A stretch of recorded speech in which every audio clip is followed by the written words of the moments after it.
Meus queridos amigos, companheiros de ideal espírita, prezados internautas que nos acompanham pelas redes sociais, Grupo Sheila, boa noite. Que as bênçãos de Jesus continuem a envolver os nossos corações em muita paz e harmonia. Nas velhas tradições budistas, narra-se uma bela história. Era final de tarde, o sol ainda estava dardejante, quando uma jovem pária, em um dos vilarejos qualquer da Índia, buscava água na fonte. Essa era a sua tarefa, o seu dever. Buscar a linfa cristalina para os afazeres domésticos. Passando por ali, naquela estrada junto ao vilarejo, vinha um discípulo de Buda, que chamava-se Ananda. Naqueles dias, na Índia, se vivia a diferença de castas, onde as castas mais altas não podiam conviver com aqueles que eram chamados os párias da sociedade. Ananda, como discípulo de Buda, era um brahmane, ocupava uma alta casta da sociedade, enquanto a jovem pobre que vivia naquele vilarejo era uma pária. Passando por ali, o jovem Ananda percebeu a pária recolhendo a água do poço.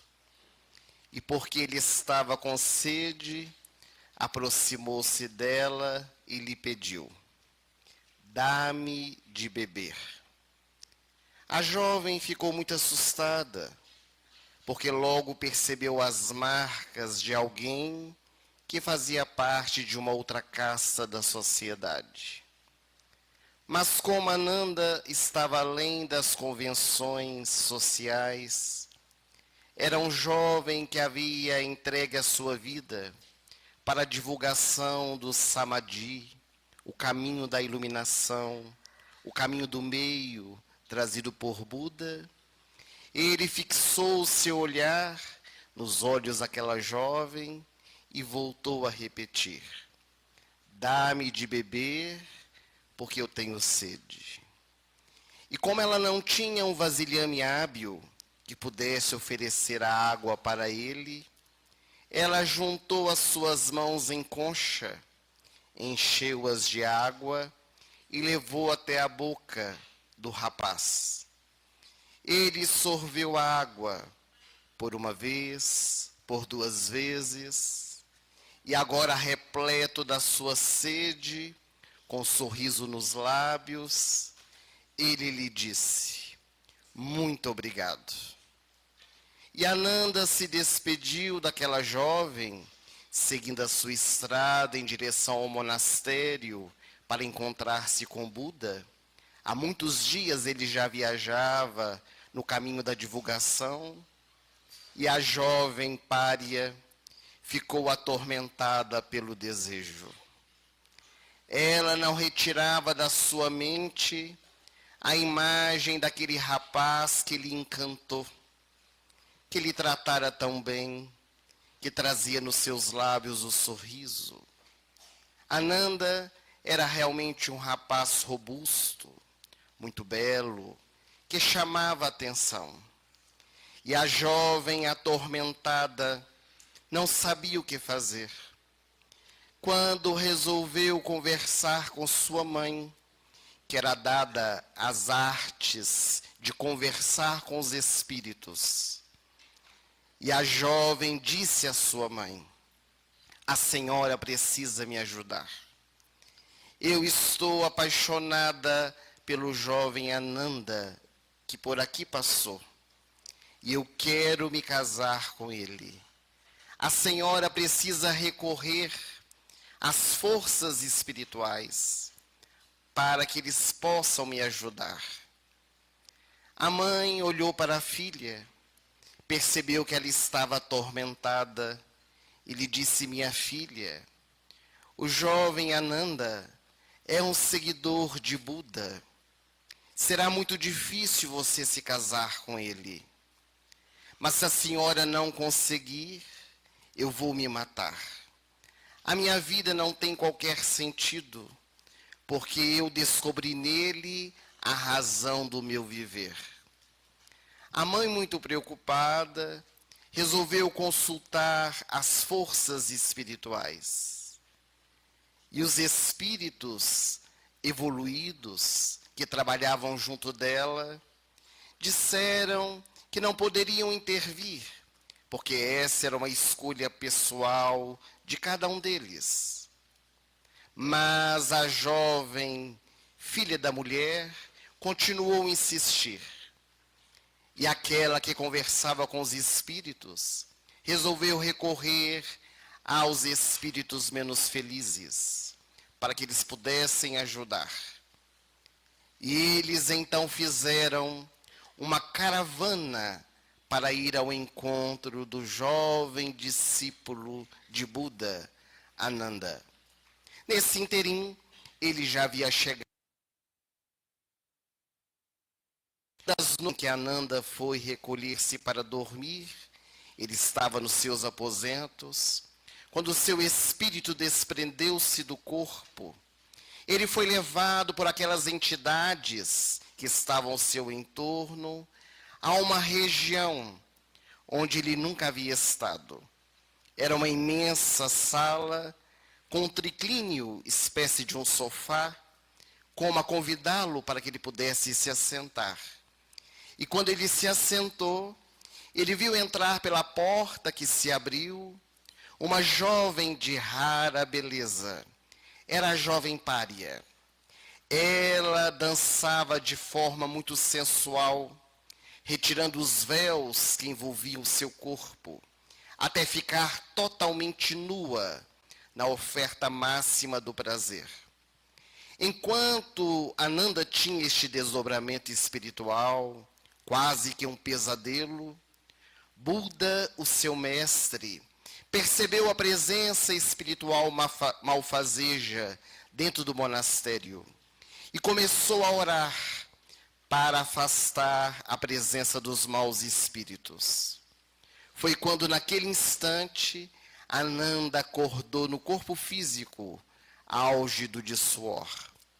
E a partir daquele dia, nunca mais ele teve nenhum tipo de influência espiritual neste sentido.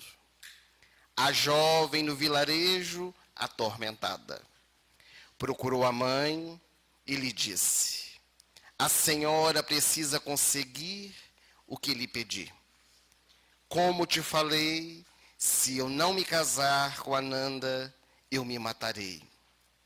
A mãe, talvez envolvida pelos espíritos benfeitores, tomada de uma intuição, disse: minha filha, por que você não vai até o monastério falar com Buda? Ele é o mestre de Ananda. Diga-lhe dos seus sentimentos. Fale a Buda do seu desejo de se casar com seu discípulo, para ver o que ele tem a te dizer. A jovem encheu-se de esperanças. Viajou, foi ao encontro de Buda e no monastério, encantada com tudo que via, a jovem Pária teve o seu encontro com o mestre que a recebeu. Ela lhe disse: estou apaixonada pelo seu discípulo Ananda. Não sei viver sem ele e quero lhe pedir a mão do seu discípulo em casamento. Buda olhou para aquela jovem: é isso que desejas? É isso que eu quero.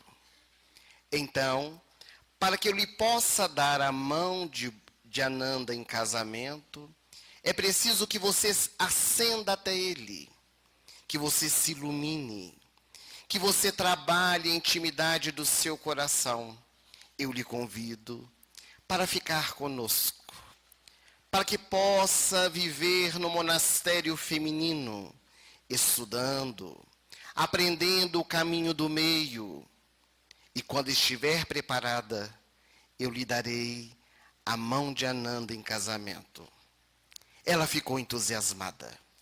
Era o que ela mais desejava. Entrou para o monastério feminino. E passado um mês de entrega, de estudo, de aperfeiçoamento, a jovem pária veio falar com Buda. Já posso me casar com Ananda? Ele disse: ainda não.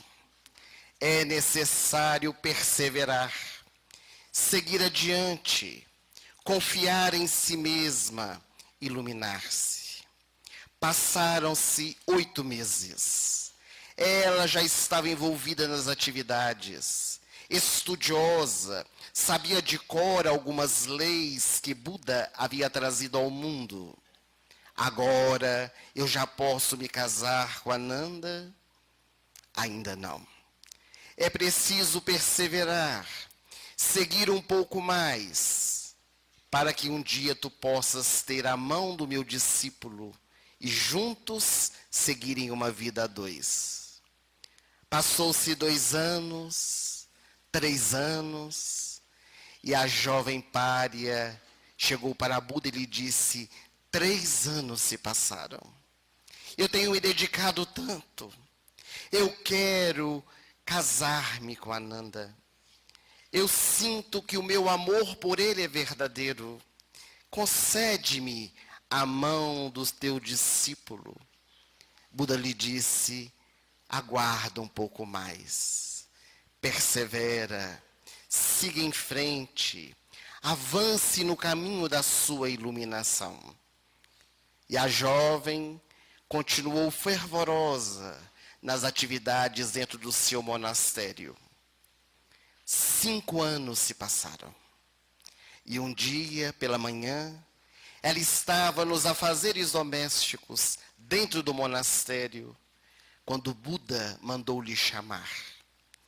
Ananda foi ao encontro do mestre. Ele a recebeu numa sala muito ampla. Estavam somente os dois.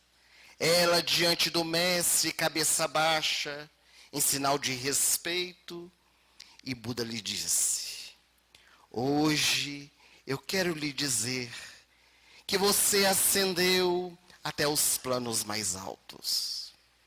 Encontrou o seu caminho, e por isso mesmo, como te prometi, darei a mão do meu discípulo Ananda, para que tu possas estar com ele para a eternidade.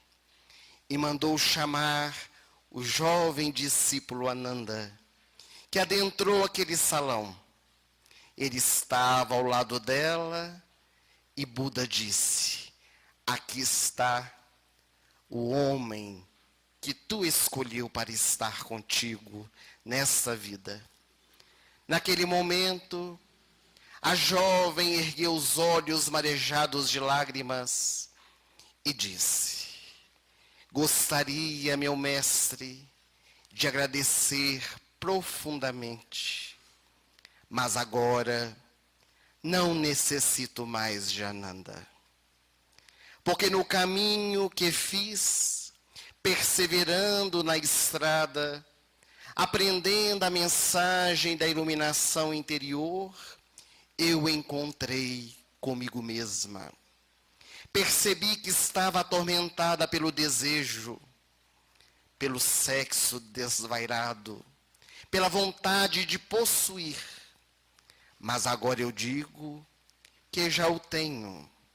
Eu já possuo Ananda na intimidade do meu coração. E dando as mãos para Ananda, a jovem saiu de dentro do salão. Buda de pé via aquela cena dos 2 discípulos saindo de mãos dadas.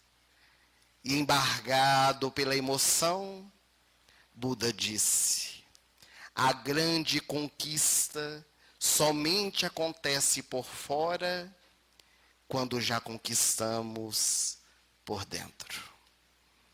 O benfeitor espiritual Emmanuel, por meio da mediunidade incomparável de Francisco Cândido Xavier, no livro Fonte Viva, ele escreve uma mensagem que se chama Não te canses. E nessa mensagem, o benfeitor nos fala da perseverança.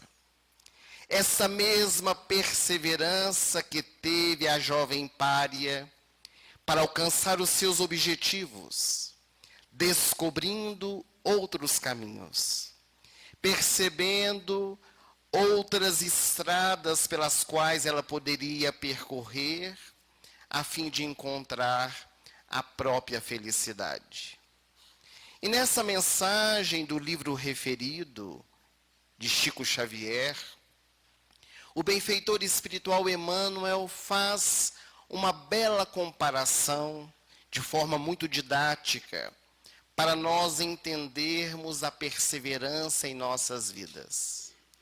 E ele se recorda que quando o buril começa a ferir o bloco de mármore embrutecido, muitas vezes o mármore reclama, o mármore chora contra o próprio destino.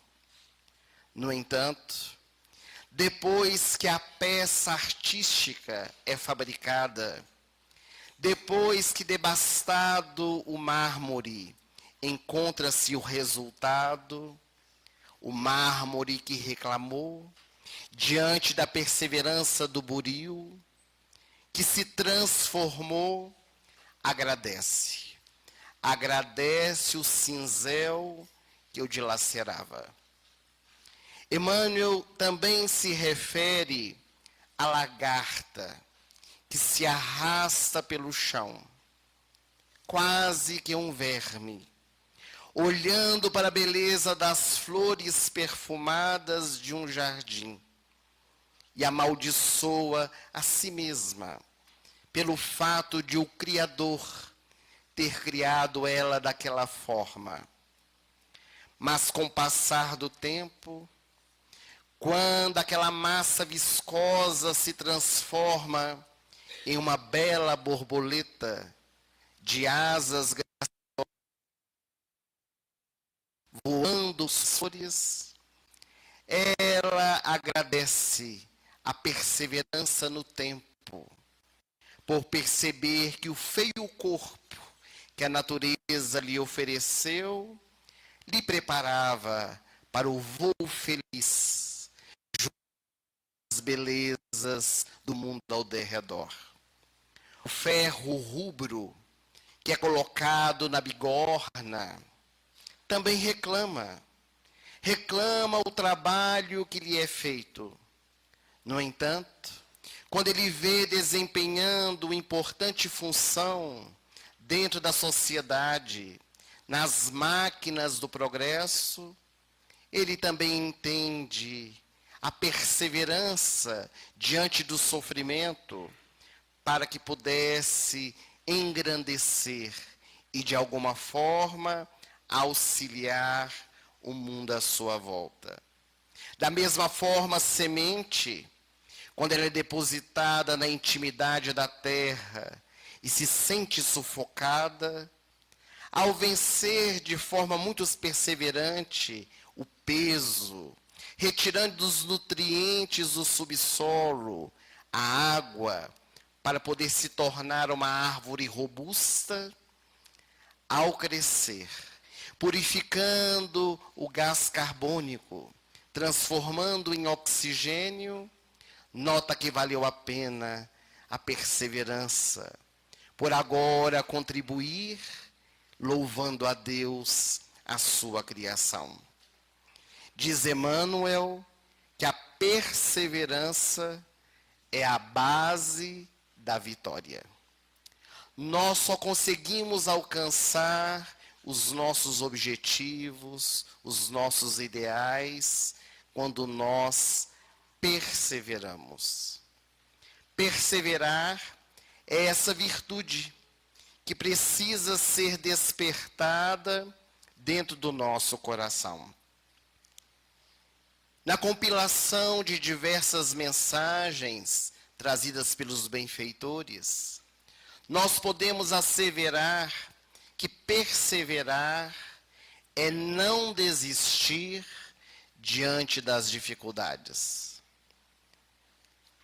Tão comumente na nossa vida, diante dos primeiros obstáculos, as primeiras dificuldades, quando nós queremos abraçar uma causa, buscar um objetivo, logo nos demovemos, deixamos de lado, desanimamos.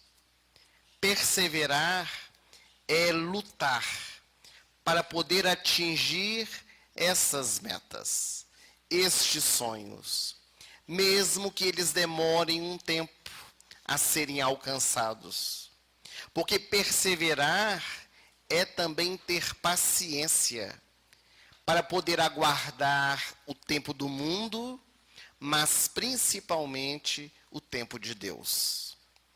Muitas vezes nós idealizamos coisas, fazemos planos, mas queremos atingir estes objetivos no nosso tempo. Queremos alcançar as metas naquilo que nós traçamos, mas nem sempre nós alcançamos. Várias vezes, diante de metas estabelecidas, nós conseguimos alcançar aquilo que nós desejamos. Mas outras tantas, foi necessário esforço, determinação e perseverança. Não podemos deixar-nos demover por causa de situações comezinhas, por obstáculos que surgem no nosso caminho, que são naturais, principalmente para o nosso crescimento espiritual. Os obstáculos, eles nos fazem crescer. Os treinadores, quando vão trabalhar com ginastas, com desportistas, eles sempre estão exigindo um pouco mais do atleta. Sempre que eles querem que eles atinjam uma meta maior, como a convidá-los a perseverar naquilo que eles estão desejando, naquilo que eles estão colocando como meta para a sua vida.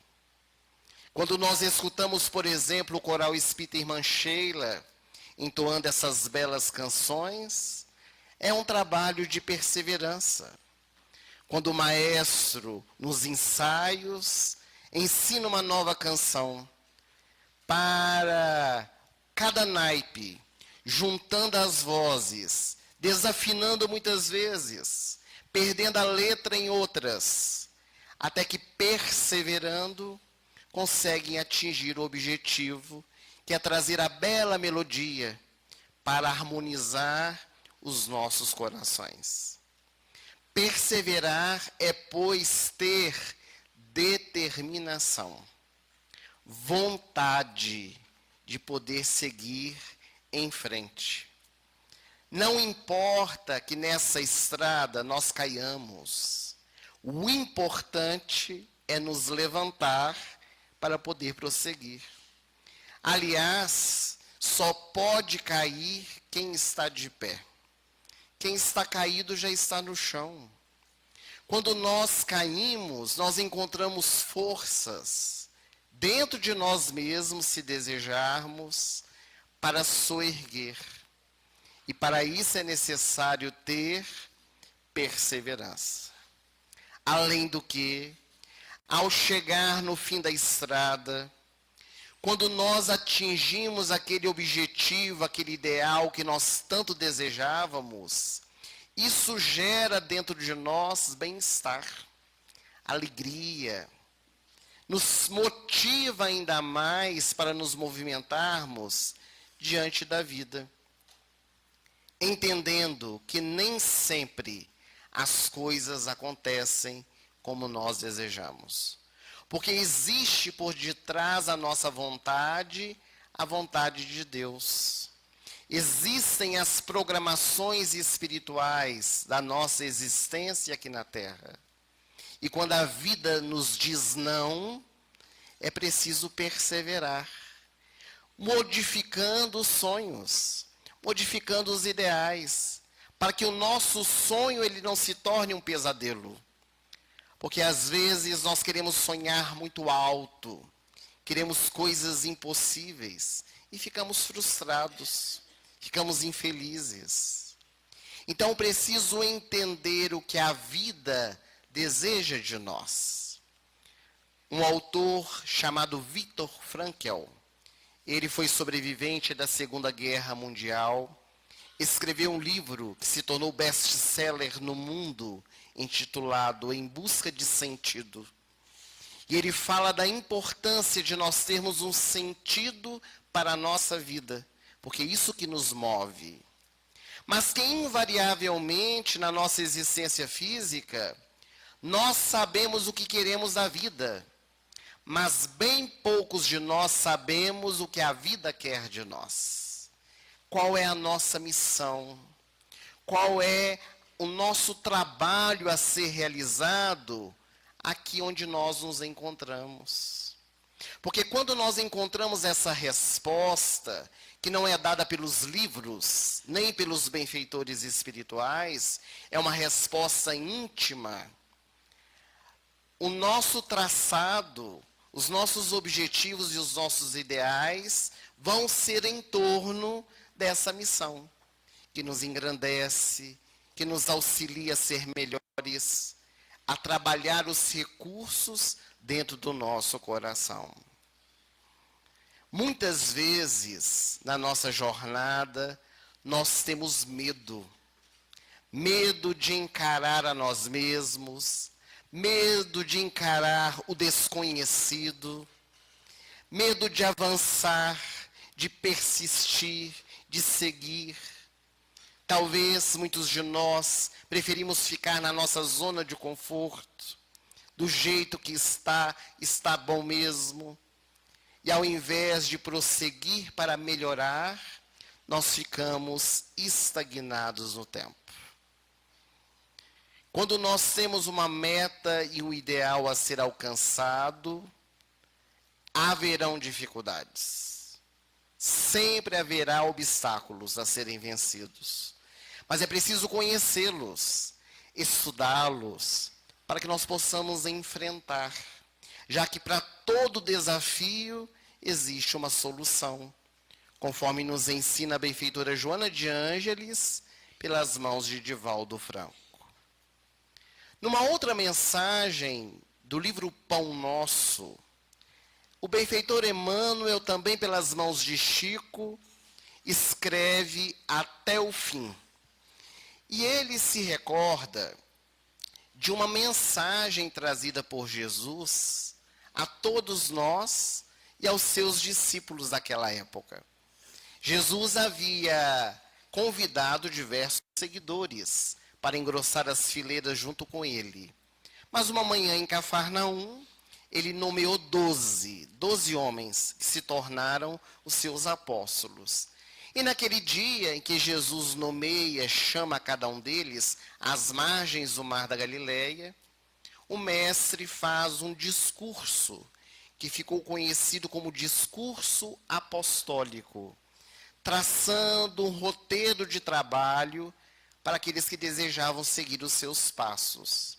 E ao final desse discurso apostólico, Jesus diz aos seus seguidores: os homens vos perseguirão, vos açoitarão por mim e por minha causa, mas aquele que perseverar até o fim será salvo. Quando Jesus ele se refere perseverar até o fim, ele não está simbolizando o término, o fim, a morte física, mas ele está falando do fim de uma proposta de trabalho, o alcance de um objetivo.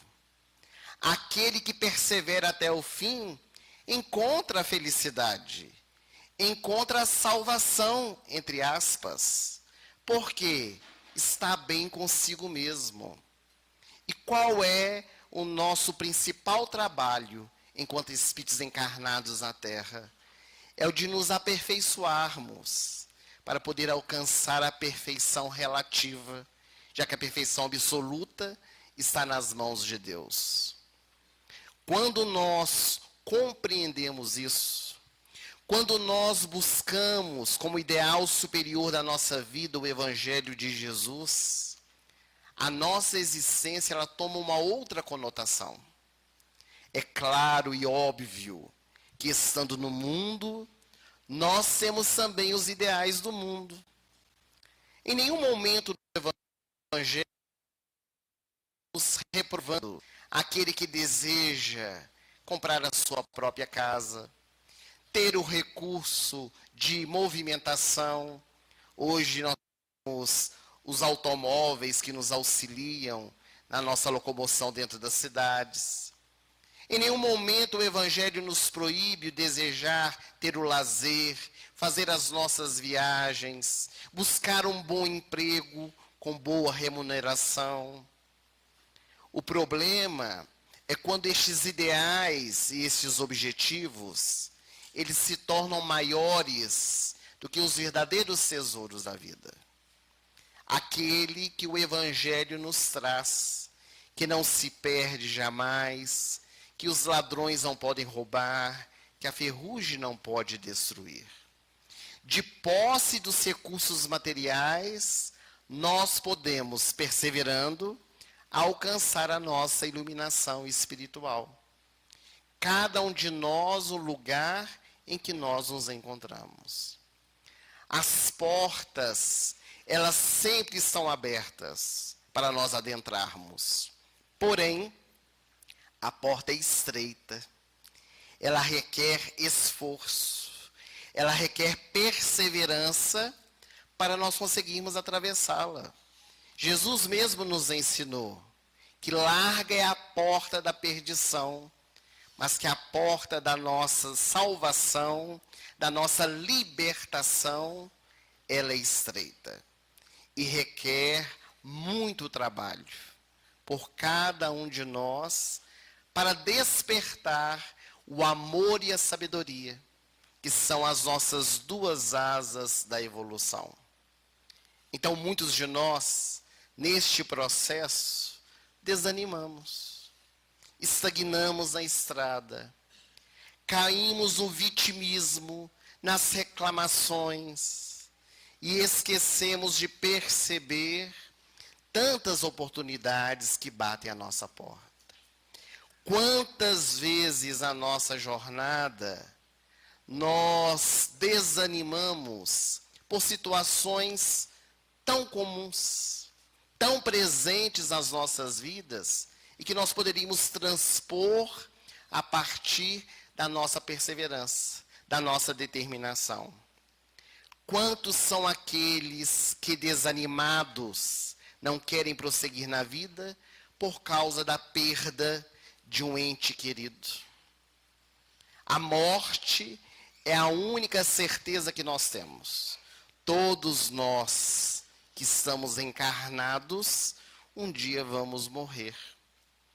E é claro que quando um familiar nosso, aquele que amamos, desencarna, há o sofrimento. Isso é real, porque é a ausência física da pessoa que convivia conosco. Mas nós não podemos nos permitir sepultar junto com o ente querido que foi sepultado. É preciso nós nos soerguermos, porque o nosso ente querido, bem ou mal, cumpriu a sua missão. Retornou, foi chamado à casa do Pai. E nós aqui nos encontramos, encarnados, para podermos prosseguir perseverantes. Quantas outras vezes nós desanimamos na estrada quando somos mal compreendidos pelos amigos que estão à nossa volta?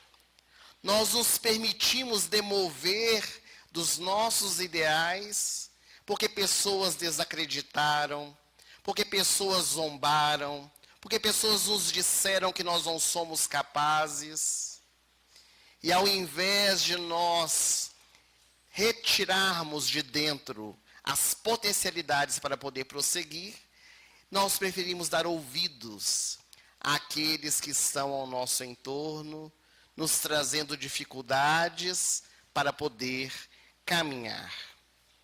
Quantos lastimam e ficam estagnados na estrada por causa do término de um relacionamento afetivo? Nós, às vezes, destruímos a nossa vida porque um relacionamento foi findado. Há pessoas, inclusive, que buscam o autoextermínio porque alguém terminou o relacionamento. É preciso nós avaliarmos e analisarmos qual importância tem o outro na nossa vida, esquecendo, muitas vezes, da importância que nós temos. Porque o Evangelho de Jesus, o mandamento maior da lei, nos é bem claro. Quando Jesus nos traz o roteiro, amar a Deus sobre todas as coisas e ao próximo como se ama a si mesmo. Quem não se ama, não ama ninguém. Vai ter paixões, desejos, como a jovem pária da história inicial, mas ainda não vai descobrir o sentimento puro, porque não se auto-ama, não se valoriza, não entende as potencialidades do seu coração, não persevera na jornada. O convite da noite de hoje é para que, diante dessas diversas situações que nós apresentamos e tantas outras que a vida nos traz, que nós consigamos sobrepujar, já que Deus não coloca fardos pesados em ombros fracos. É preciso persistir e seguir, porque a luta, ela é o meio para nós atingirmos o aprimoramento, que é o fim. É um trabalho contínuo que nós vamos fazendo conosco mesmo.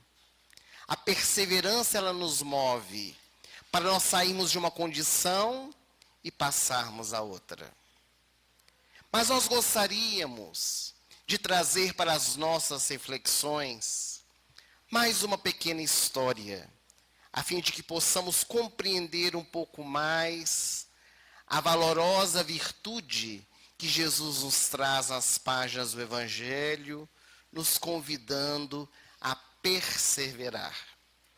Por volta do ano de 1962, o orador e médium espírita Divaldo Franco passava por imensas dificuldades, muitos problemas, perseguições. Na época, ele chegou a emagrecer 16 quilos, passando por momentos terríveis em que ele julgou que não ia suportar. E certa ocasião, estando ele à noite no seu quarto, meditando sobre a sua vida, ele recebeu a visita da benfeitora espiritual Joana de Ângeles, que naturalmente acompanhava toda a sua experiência. E ele, então, de olhos baixos, meio choroso, diante das provações que estava passando, a benfeitora resolveu contar-lhe uma pequena história. E ela contou. No meio de uma floresta, onde haviam imensos arbustos, flores silvestres que exalavam suave perfume, animais de todas as espécies que conviviam em harmonia, em uma rocha nasceu um filete de água, uma pequena fonte que brotava vida. A fonte, naquele pequeno filete que escorria da montanha, ainda não compreendia o valor de servir. E à medida que os dias foram se passando, ela foi criando ali ao seu entorno um pequeno amontoado de águas, Era uma água cristalina. Certa manhã, passava por ali, no meio da floresta, um viajante que tinha muita sede. Ele abaixou-se, sorveu da água, e depois de refeito a sede, diante da fonte generosa, o viajante orou a Deus, agradecendo a sua criação. Que bela fonte Deus nos deu. A criação é extraordinária. Deus sempre nos dá os recursos para podermos ser felizes. E ele, levantando-se do chão, seguiu viagem. E a fonte também ficou agradecida por ter podido servir. E ela orou. Orou a Deus para que ele pudesse lhe dar mais condições. Ela queria servir um pouco mais. Que aquela linfa cristalina pudesse seguir além daqueles limites de onde ela se encontrava. E a água que saía da pequena fresta se avolumou. A fonte engrossou um pouco mais. E a água que estava ali estagnada ao derredor, logo tornou-se um pequeno riacho. E o riacho adentrou a floresta, passando por entre as árvores, levando vida. Os animais vieram sorver daquela água. E o riacho, a fonte generosa, estava muito feliz.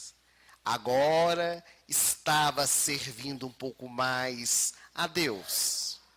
E então o riacho orou, pedindo a Deus para trabalhar um pouco mais. Afinal de contas, queria louvar o fato de haver sido criado. E Deus fez chover. Chover abundantemente. E aquele riacho engrossou as suas águas.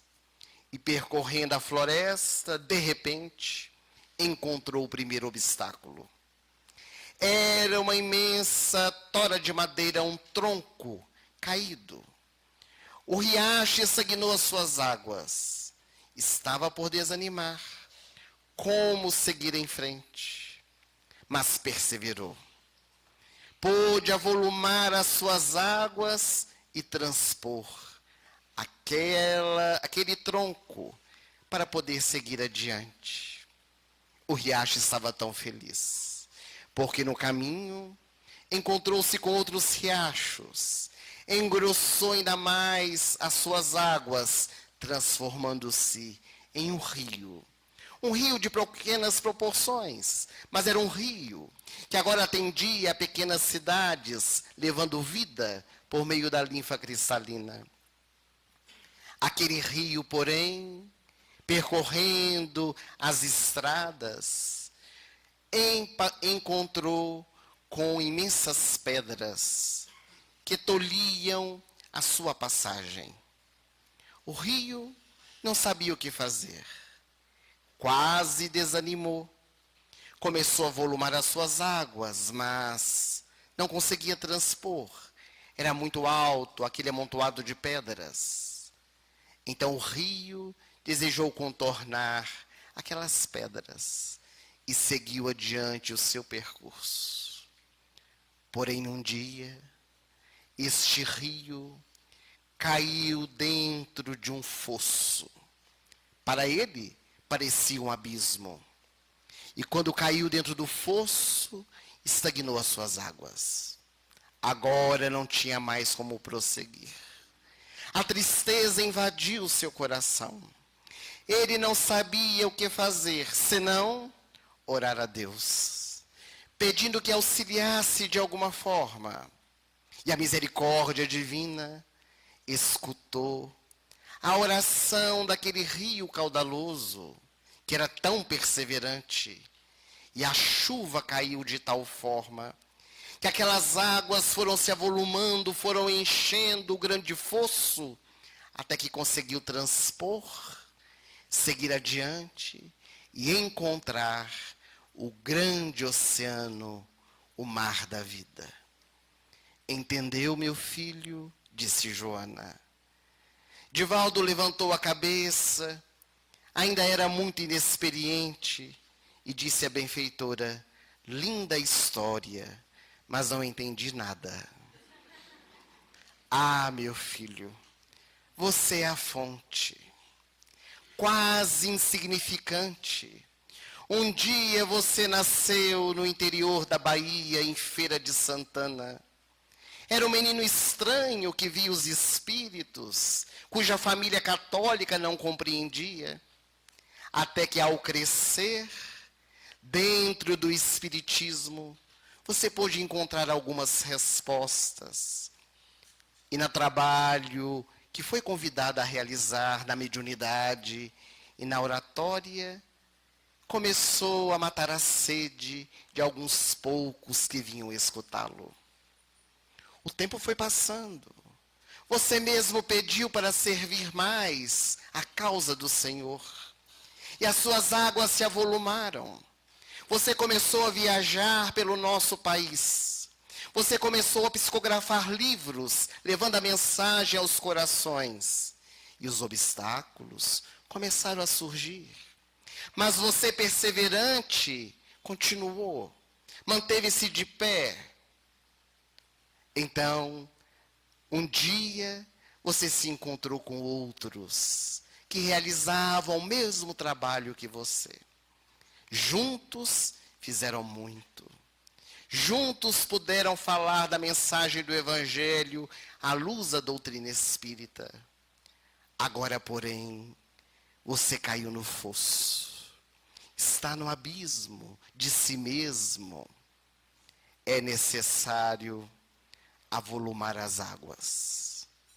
É preciso perseverar, para que tu possas transpor essa barreira e chegar ao grande oceano, o oceano do amor, onde Deus, o nosso Pai, nos aguarda.